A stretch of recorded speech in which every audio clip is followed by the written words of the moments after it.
ஜெயவர்த்தன நாட்டின் தலைநகரம் பன்மகம். இங்கு பிரம்மாசுரன் என்ற கொடிய அரக்கன் ஆட்சி புரிந்து வந்தான். திருப்பார்கடலை கடைந்து அமிர்தம் எடுத்த போது மகாவிஷ்ணு மோகினி அவதாரம் கொண்டு அசுரகுலத்தை அழித்து தேவர்களை காப்பாற்றி வருகின்றார். இதை கேள்விப்பட்டு திடுக்கிட்டான் பிரம்மாசுரன். தன்னை காப்பாற்றிக் கொள்ள சிவபெருமானை நினைத்து கடுந்தவம் புரிந்தான். ஓம் நமச்சிவாய. ஓம் நமச்சிவாய. பிரம்மாசுரனே, உன் தவத்தைக் கண்டு நான் பெருமகிழ்ச்சி அடைந்தேன். என்மேல் அதிக அன்பும் பற்றும் கொண்ட பக்தர்களில் நீயும் ஒருவன். உனக்கு என்ன வரம் வேண்டும்? கேள். சிவபெருமானே, தங்களைக் கண்டதில் பெருமகிழ்ச்சி அடைகின்றேன். இறைவா, அண்ட சராசரங்களை நான் அடக்கியாள வேண்டும். இம்மூவுலகமும் என் ஆட்சிக்கு கீழ் வர வேண்டும். இது எனக்கு நடக்க வேண்டுமென்றால் நான் கேட்கும் வரத்தை தாங்கள் எனக்கு அளிக்க வேண்டும். அப்படியே ஆகட்டும், கேள். கைலாயபதியே, யார் தலை மீது நான் கை வைத்தாலும் அவர்கள் அப்படியே சாம்பலாகிவிட வேண்டும். இந்த வரத்தை தாங்கள் இந்த அடியேனுக்கு தந்தருள வேண்டும். அப்படியே ஆகட்டும்.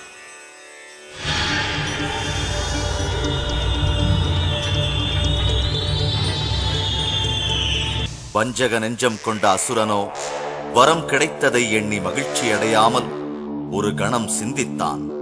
தான் பெற்ற வரத்தை சோதித்துப் பார்க்க எண்ணினான். கல் நெஞ்ச அசுரனின் கணநேர சிந்தனையை புரிந்து கொண்ட பகவானோ முதலில் தன்னை காப்பாற்றிக் கொள்ள முடிவெடுத்தான்.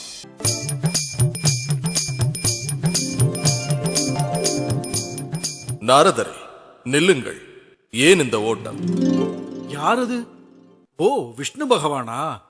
நாராயண நாராயண. பகவானே, நான் ஓடுவதையே தங்களால் பொறுத்துக் கொள்ள முடியவில்லையே. அங்கே அகில உலகத்தை ஆளும் சிவபெருமானே தலை தெறிக்க ஓடிக்கொண்டிருக்கிறார். நாரதரே, என்ன உளறுகிறீர்? உளரவில்லை பகவானே, உண்மைதான். சிவபெருமான் தன் பக்தன் ஒருவனின் தவத்தை மெச்சி அவன் கேட்ட வரத்தை அளித்தார். விளைவு, இப்பொழுது அவரே ஓடுகிறார். சற்று புரியும்படிதான் கூறுங்களேன். தான் யார் தலை மீது கை வைத்தாலும் அந்த நொடியிலேயே அவர்கள் பஸ்மமாகிவிட வேண்டும் என்பது கொடிய அரக்கனின் வேண்டுகோள். நம் அகிலாண்டேஸ்வரரோ பக்தன் கேட்ட வரத்தை நொடிப்பொழுதில் அளித்தார். விளைவு, வரத்தை கொடுத்தவர் தலையிலேயே கை வைக்க துணிந்தான் அந்த கொடியவன். அப்படியா? இதோ இப்பொழுதே நான் மோகினி அவதாரம் எடுத்து அந்த கொடியவனை அழிக்கின்றேன். நானும் சிவனும் சேர்ந்து பெண் கலப்பே இல்லாத ஒரு அழகிய ஆண்மகனை தோற்றுவிப்போம். அவன் இவ்வுலகத்தில் சத்தியம், தர்மம், இறை வழிபாடு முதலியவற்றை காப்பார்.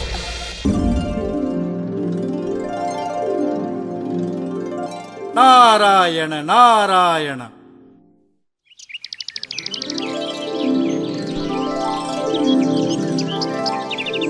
மோகினி அவதாரம் எடுத்த விஷ்ணு பிரம்மாசுரன் மாளிகைக்குள் ஒரு நடன அழகியாக நுழைந்தார்.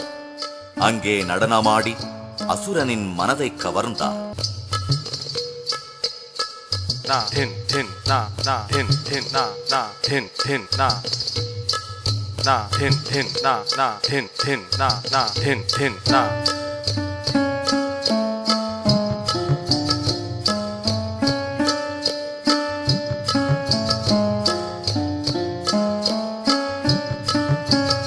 அழகு தேவதையே, மனித மாமிசங்களையே ரசிக்கத் தெரிந்த எனக்கு கொடியடையாள் உன்னையும் ரசிக்கும் ரசனை தந்தாயே. யார் நீ? மன்னா, நான் தேவலோகத்திலிருந்து வந்துள்ளேன். தங்களின் வீர தீர செயல்களை கேட்டு உங்களை மகிழ வைக்கவே வந்தேன். ஆஹா, மட்டற்ற மகிழ்ச்சி. நீ மட்டும் சம்மதித்தால் அகில உலகையே ஆளப்போகும் இந்த அரசனுக்கு மனைவியாகலாம்.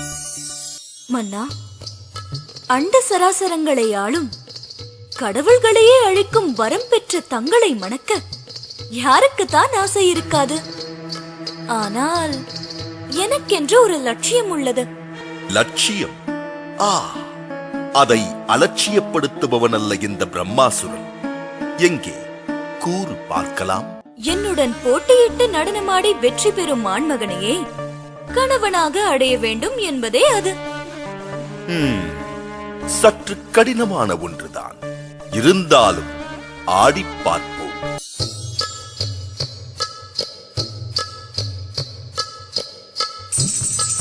தக்கத்துக்க தக்கஜன் தக்கத்துக்க தக்கஜன் தக்கத்துக்க தக்கஜன் தக்கத்துக்க தக்கஜும தக்கத்துக்க தக்கஜன் தக்கத்துக்க தக்கஜன் தக்கத்துக்க தக்கஜன் தக்கத்துக்க தக்கஜன் தக்கத்துக்க தக்கஜன். இருவரும் நடனமாட மோகினி தன் வலது கையை தன் தலையின் மேல் வைத்தாள். அவள் அழகில் மயங்கி மதியிழந்த பத்மாசுரன் தன் தலையில் அவனது வலது கையை வைத்தான். முடிவில் அவன் பெற்ற வரத்தால் அவனே அழிந்து போனான்.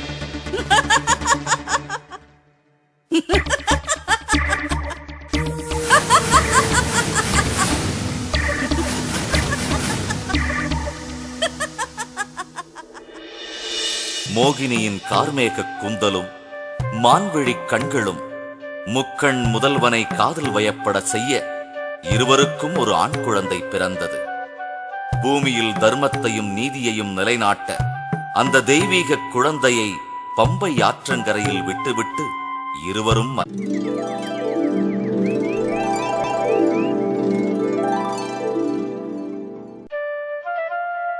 இறைவா, இந்த நாட்டு மக்களும் நாடும் வளம் பெற தாங்கள் என்னுடன் துணையாக இருக்க வேண்டும்.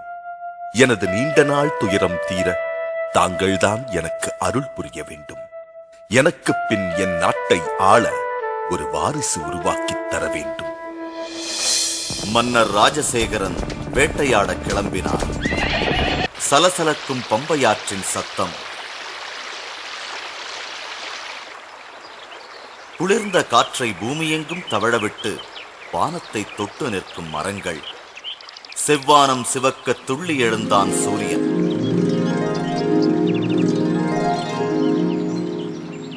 இந்த இயற்கைச் சூழலின் நடுவே ஒரு மெல்லிய குழந்தையின் அழுகுரல் கேட்டு தேடத் துவங்கினான் அரசன்.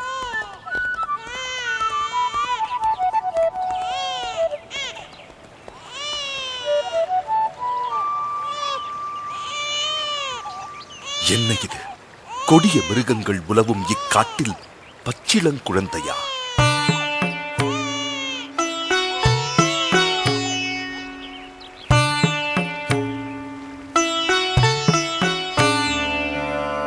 அந்தனரே, கானகத்தில் இக்குழந்தையை யாரோ தவிக்க விட்டு சென்றிருக்கின்றனர். செய்வதறியாமல் நிற்கின்றேன். மன்னா, அதிர்ஷ்டம் உன் அரவணைப்பில் உள்ளது. குழந்தை இல்லையே என்ற உன் ஏக்கம் இறைவனின் காதுகளை சென்றடைந்தது. இதோ இவன்தான் இனி உன் வாரிசு. நவரத்தன மணி மாலையை அணிந்திருக்கும் இவன் இனி மணிகண்டன் என்று அழைக்கப்படுவான். இனி இக்குழந்தையால் உனக்கும் உன் நாட்டிற்கும் புகழும் பெருமையும் வந்து சேரும். இவனது 12வது வயதில் இவன் யார் என்பதை உனக்கு உணர்த்துவான்.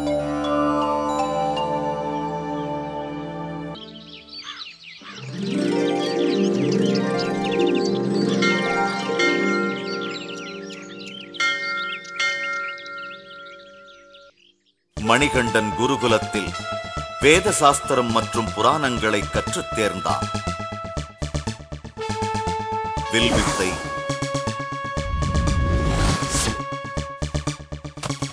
வாழ்வித்தை, கம்பு, சிலம்பு, குதிரையேற்றம் என அனைத்தும் கற்று தேர்ச்சி பெற்றான்.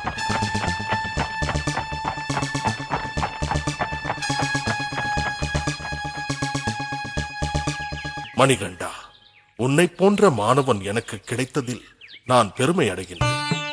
உன்னைப் போல புத்தி கூர்மையும் வீரமும் கொண்ட ஒரு அரசகுமாரனை நான் இதுவரை கண்டதில்லை. பகவானின் சக்தி சொரூபமாகத்தான் நீ இருக்க வேண்டும். சிவனின் சாந்தமும் விஷ்ணுவின் ராஜகுணமும் உன்னிடம் ஒருங்கே அமைந்துள்ளது. உன்னை காணும் போது என் கண்களுக்கு நீ ஹரிஹர சொரூபமாகத்தான் தெரிகின்றாய். குருவே, எனக்கு கல்வி ஞானமும் வீரமும் கற்பித்தவர் தாங்கள். தங்களின் மாணவன் என்பதில் நான் தான் மற்றற்ற மகிழ்ச்சி அடைகின்றேன். தங்களுக்கு குருதட்சணை தர நான் விருப்பப்படுகின்றேன். மணிகண்டா, நீ குருதட்சணை தர வேண்டும் என்றால் எனக்கு இந்த வேண்டுகோளை நிறைவேற்றிக் கொடு. நீண்ட காலமாக வாய்ப்பேச முடியாமலும் செவிடாகவும் உள்ள என் மகனை குணப்படுத்து.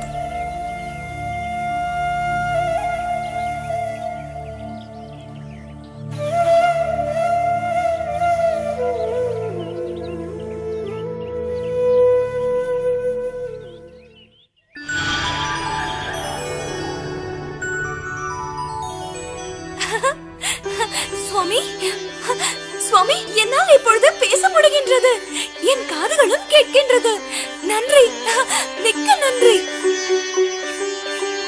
மணிகண்டா, நீ தெய்வ குழந்தை.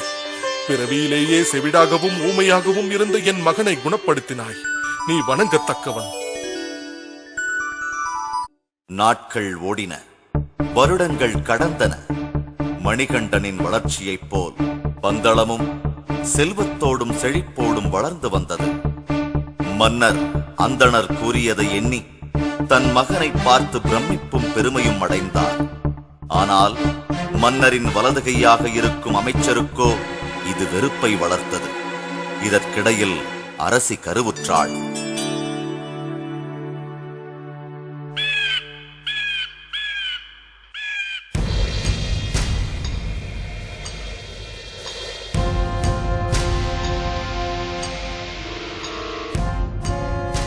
அமைச்சரே, என்னை அழைத்ததின் காரணம் தெரிந்து கொள்ளலாமா?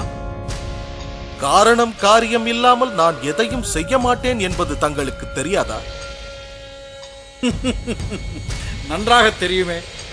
ஆக அரண்மனையில் என்னை வைத்து ஒரு நாடகம் நடத்தப் போகிறீர் என்பது மட்டும் புரிகின்றது.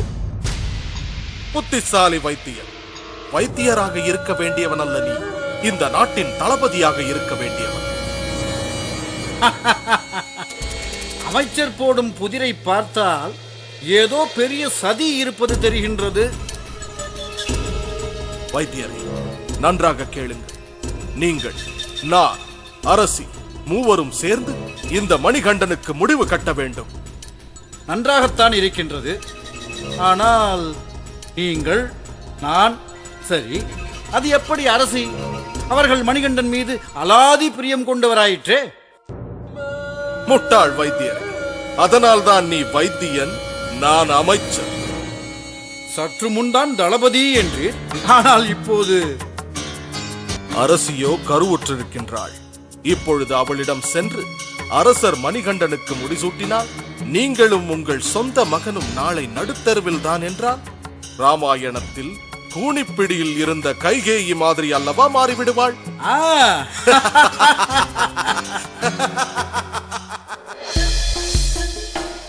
நயவஞ்சக அமைச்சரோ ராணியின் மனதில் நஞ்சை வளர்க்க துணிந்தான்.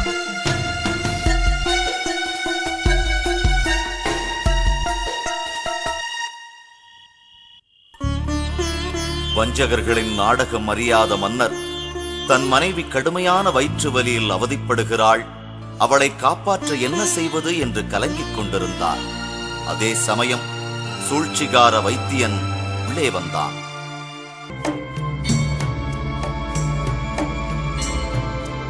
மன்னா, தங்கள் மனைவிக்கு வந்திருப்பது சாதாரண வயிற்று வலி அல்ல. இவ்வுலகத்தில் உள்ள எந்த மருந்துக்கும் கட்டுக்கடங்காத நோய் இது. வைத்தியரே, ஏதாவது செய்யுங்கள். இவ்வுலகத்தில் உள்ள அத்தனை வைத்தியர்களை வேண்டுமானாலும் துணைக்கு அழைத்துக் கொள்ளுங்கள். மன்னிக்க வேண்டும் மன்னா, ஒரு வீரனால் மட்டுமே இந்த நோய்க்கு மருந்து கொண்டு வர முடியும். புலிப்பால்.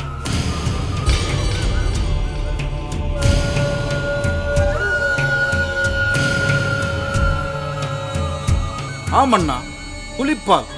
புலிப்பால் கொடுத்தால் அரசியின் வயிற்று வலி உடனே நீங்கும். என்ன, புலிப்பாலா? அது எப்படி முடியும்? வேங்கை புலிகளை வேட்டையாடி கொன்றுதானே பிடிப்போம்.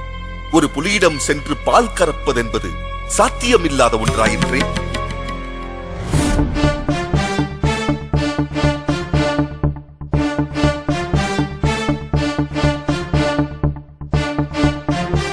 தந்தையே, கலங்க வேண்டாம். அனைத்தையும் நான் கேட்டுக்கொண்டுதான் இருந்தேன். புலிப்பால் தானே நான் கொண்டு வருகின்றேன். என் அன்னையை நான் காப்பாற்றுகின்றேன். வேண்டாம் மகனே, வேண்டாம். வேங்கை புலிகளை பற்றி நீ அறிய மாட்டாய். 10 நபர்களை ஒரே நொடியில் கொல்லும் சக்தி வாய்ந்தவை அவை. நீயோ ஏதும் அறியாத சிறு பிள்ளை. தந்தையே, கவலை வேண்டாம். உங்கள் மகனின் வீரத்தை பற்றி தாங்கள் அவ்வளவுதான் தெரிந்து வைத்துள்ளீரா? அனுமதி வழங்குங்கள். புலிப்பாலுடன் வந்து நான் தங்களை சந்திக்கின்றேன். மன்னர் கலக்கத்துடன் வாழ்த்தி வழி அனுப்ப மணிகண்டன் வேட்டைக்கு கிளம்பினான்.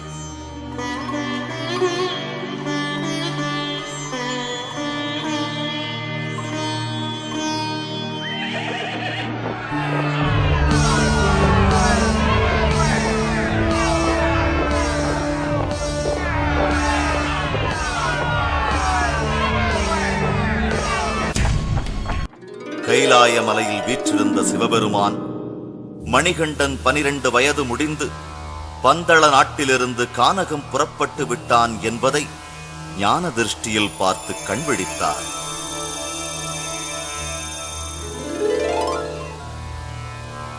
நந்தி தேவரே, மணிகண்டன் தன் அன்னையின் துயர் தீர்க்க கானகம் நோக்கி பயணம் மேற்கொண்டுள்ளான். மகிஷமுகியை சம்ஹாரம் செய்யும் நேரம் வந்துவிட்டது. மகிஷமுகிக்கு பயந்து ஓடி ஒளிந்திருக்கும் தேவர்களை எல்லாம் அழைத்து வாருங்கள்.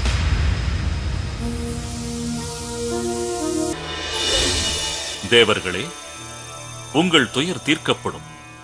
நானும் விஷ்ணுவும் உருவாக்கிய பாலகன் மணிகண்டன் மகிஷமுகியை சம்ஹாரம் செய்ய கானகம் கிளம்பிவிட்டான். நீங்கள் அவனுக்கு உதவியாக அவனுடன் இருந்து பணியாற்றுங்கள்.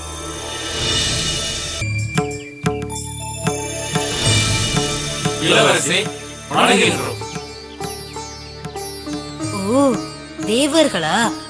அனைவரும் ஒன்றாக சேர்ந்து என்னை காண வந்ததன் நோக்கம்? மகிஷமுகி சாதாரண பெண்ணல்ல, கொடிய அரக்கி. அதனால் தங்களுக்கு துணை நிற்கவே நாங்கள் வந்துள்ளோம். மன்னிக்க வேண்டும். மகிஷமுகியை சம்ஹாரம் செய்யவே சிவனும் விஷ்ணுவும் என்னை படைத்துள்ளார்கள். அவளை நான் பார்த்துக் கொள்கிறேன். அதோ பெரும் ஓசை. மகிஷமுகிதான் வருகின்றாள். மிருகங்கள் பயந்து ஓடும் ஓசை.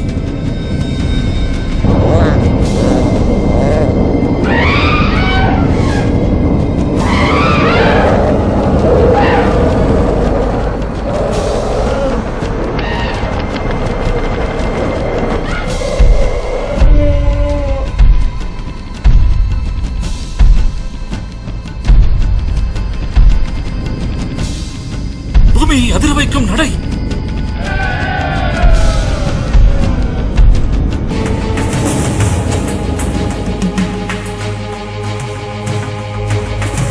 நீதான் அசுரகுலத்தை அழிக்க வந்த சிறுவனா? இந்த மலையை புரட்ட சிறு குச்சியை அனுப்பியிருக்கிறார்களா?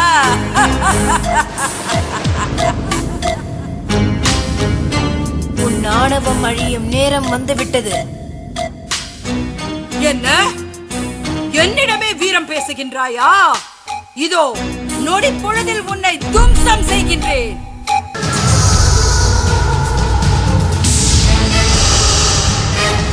மணிகண்டன் ஆவேசம் தணியாமல் சிவந்த கண்களுடன் அரக்கியின் மார்பு மீது நின்று தேவர்களுக்கு காட்சி தருகின்றார். தேவர்கள் பூமழை பொழிகின்றனர்.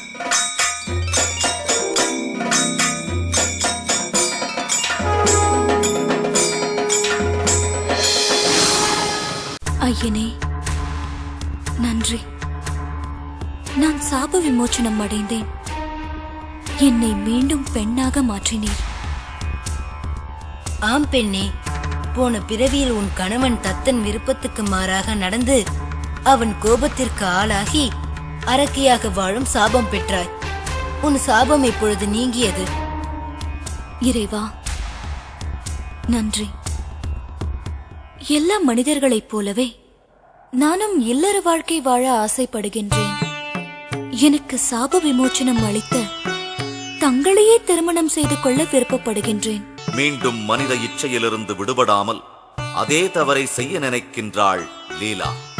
ஆனால் மணிகண்டனோ புன்முறுவலோடு அவள் இச்சைக்கு முட்டுக்கட்டை போடுகின்றார். லீலா, நான் இப்பிறவியில் பிரம்மச்சாரியாகவே வாழ படைக்கப்பட்டுள்ளேன். என்னை காண வரும் பக்தர்களில் கன்னிசாமிகள் வருவதை என்று நிறுத்துகிறார்களோ அன்று நான் உன்னை மணப்பேன். இனி நீ மஞ்சமாதா என்ற திருப்பெயரோடு இங்கேயே கோயில் கொள்வாயாக.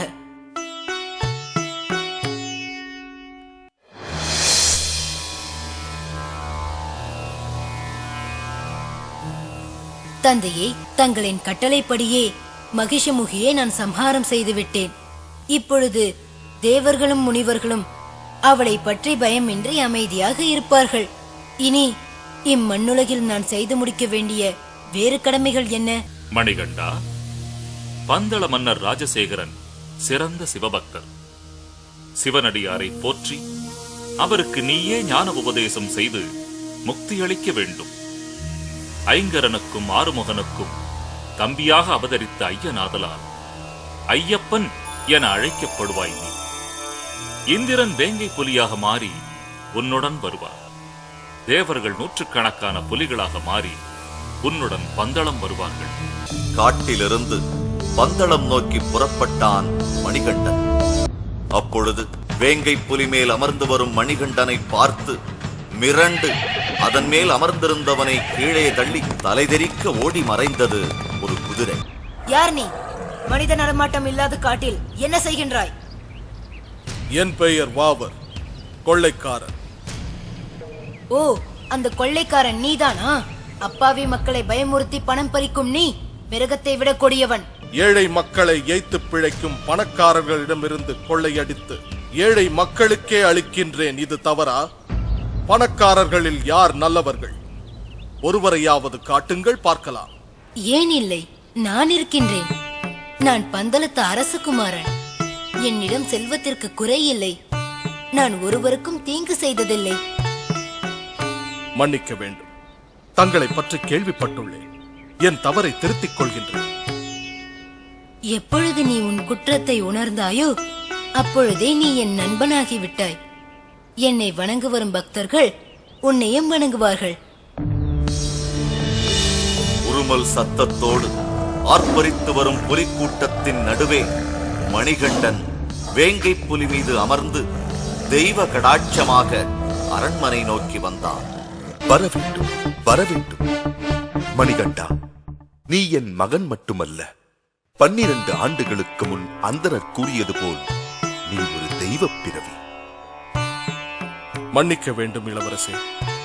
மண் மீது கொண்ட ஆசையால் தவறு செய்தேன். மன்னித்தருள வேண்டும். தந்தையே, தெய்வீக செயலை செய்வதற்கென்றே நான் தங்களுடைய அரண்மனையில் 12 ஆண்டுகள் தங்கியிருந்தேன். அமைச்சரும் மகாராணியும் சேர்ந்து சூழ்ச்சி செய்யாதிருந்தால் தெய்வீக செயல் நிகழ்ந்திருக்காது. ஆகவே அவர்களை மன்னித்து விடுங்கள். தந்தையே, மிக புனிதம் வாய்ந்த பம்பா நதிக்கு கிழக்கு திசையில் உள்ள நீலிமலை காட்டில் எனது பக்தை சபரி பல்லாண்டு காலமாக தவமிருந்து வருகின்றார். அந்த இடத்தில் எனக்கு ஆலயம் எழுப்புங்கள். இதோ என் வில்லிலிருந்து செல்லும் அம்பு அந்த சபரிக்கு அருகே இருக்கும் அரச மரத்தில் தைக்கும். அந்த இடத்தில் எனது திருக்கோயிலை நிர்மாணியுங்கள். ஹரிஹரபுத்திரன் கடவுளாக காட்சியளிக்க மன்னரும் மக்களும் ஐயப்பன் புகழ் பாடி வணங்கினர்.